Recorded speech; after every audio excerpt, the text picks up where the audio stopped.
देखो बच्चों, आज हम कक्षा 10वीं की गणित का अध्याय 4 द्विघात समीकरण का आज हम एग्जाम्पल नंबर 3 करने वाले। उदाहरण 3 यहाँ पर ये कह रहा है गुणनखंड द्वारा समीकरण।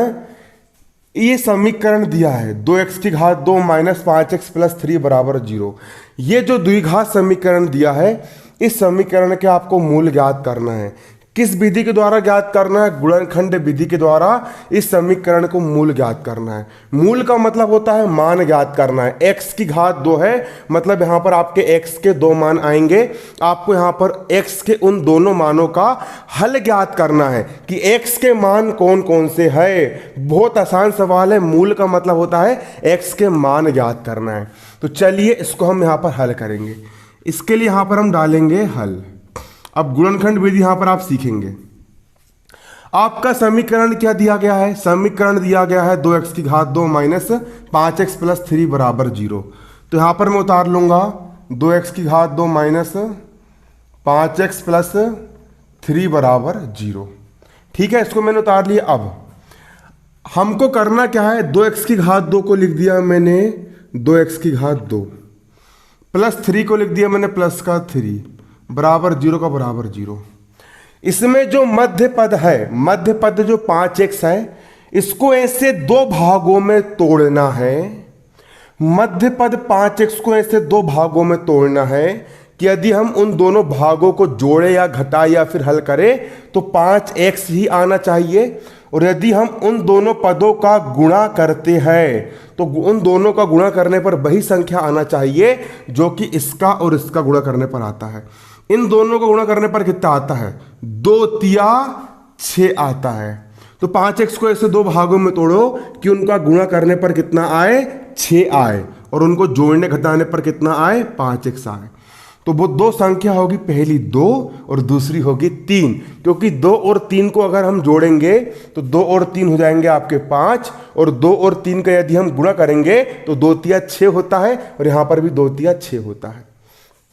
तो 5x के दो भाग हो जाएंगे, पहला हो जाएगा 2x और दूसरा हो जाएगा 3x।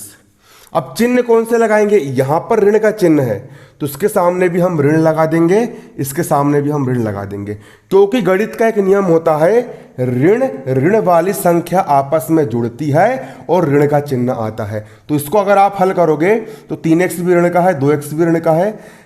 ऋण वाली संख्या जुड़ जाएगी, ऋण का चिन्ह आएगा। 3x और 2x जुड़ करके हो जाएंगे 3x और 2x जुड़ करके हो जाएंगे 5x, और यहाँ पर भी ऋण, यहाँ पर भी ऋण, चिन्ह आ जाएगा ऋण का।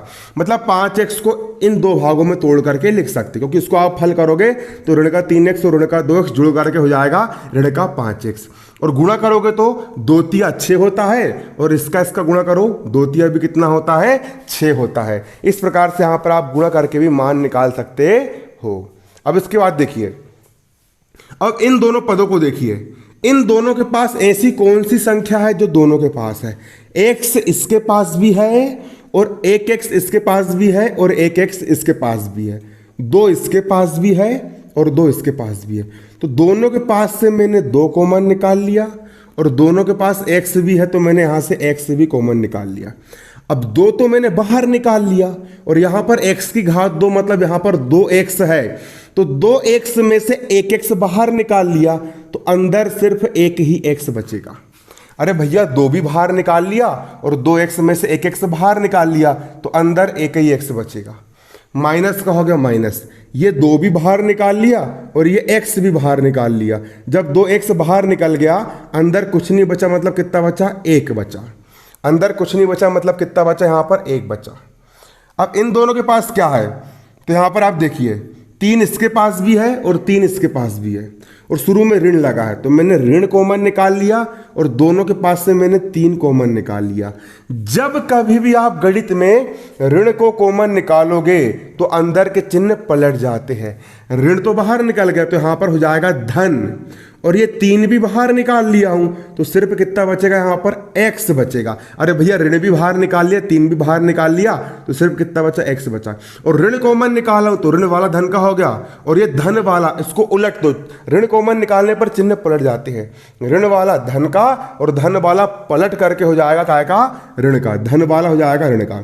ये 3 मैंने बाहर निकाल चुका हूं, जब 3 बाहर निकाल चुका हूं तो कितना बचेगा, 1 बचेगा, क्योंकि 3 में 3 का भाग दो, 3 का पहाड़ से बढ़ो, 3 से आगे न बढ़ा, 3 एक कम, 3 एक बार गया तो ये आ गया 1 बराबर 0 का हो गया बराबर 0। क्योंकि आप गुणा करके देखिए ना, इसको हल करोगे जे वाली स्टेप आएगी, इसका गुणा इससे भी होगा, इसका गुणा इससे भी होगा, 2 का हो गया 2, x इंटू एक्स हो गया, x की घात 2, माइनस का माइनस, 2x से 1 कम हो जाएगा 2x, ऋण का हो गया ऋण, 3 इंटू एक्स का हो गया 3x, ऋण गुणित ऋण धन, 3 एक कम हो गया 3 बराबर 0 का हो गया बराबर 0।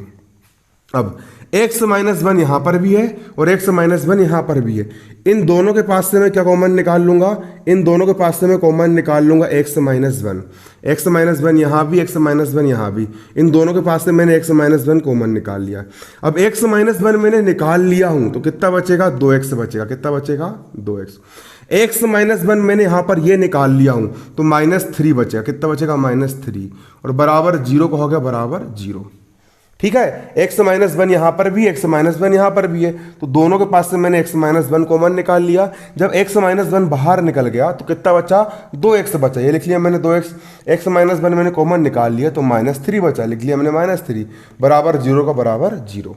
अब इसके बराबर भी 0 है और इसके बराबर भी 0 है, तो यहां पर अब हम दोनों के बराबर क्या ले लेंगे, यहां पर हम दोनों के बराबर 0 ले लेंगे, दोनों के बराबर कितना ले लेंगे, यहां पर हम 0 ले लेंगे।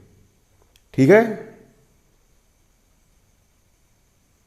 दोनों के बराबर यहां पर हम कितना ले लेंगे, 0 ले लेंगे, एक बार इसके बराबर भी 0, एक बार इसके बराबर भी 0, x माइनस 1 बराबर 0, ये ले लिया मैंने x माइनस 1 बराबर 0, तथा एक बार इसके बराबर 0 ले लेंगे, 2x ऋण 3 बराबर 0, ये ले लिया मैंने 2x ऋण 3 बराबर 0। x का हो गया x, बराबर का हो गया बराबर, बराबर किस तरफ, एक ऋण का है, उस तरफ जाके 1 हो गया धन का, तथा 2x का हो गया 2x, बराबर का हो गया बराबर, बराबर किस तरफ, 3 ऋण का है, उस तरफ जाके 3 हो गया धन का। x का मान आ गया यहां पर 1, तथा x का हो गया x बराबर 3 का हो गया 3, बराबर किस तरफ, 2x के गुणा में है, पक्षांतर कर देंगे, 2 जाएगा यहां पर बटा में, और यही हो गया इसका आंसर, यही हो गया इसके मूल। अतः समीकरण के मूल बराबर क्या होंगे, 1, 3/2 होंगे, 3/2 है, और यही हो गया यहाँ पर आपका आंसर।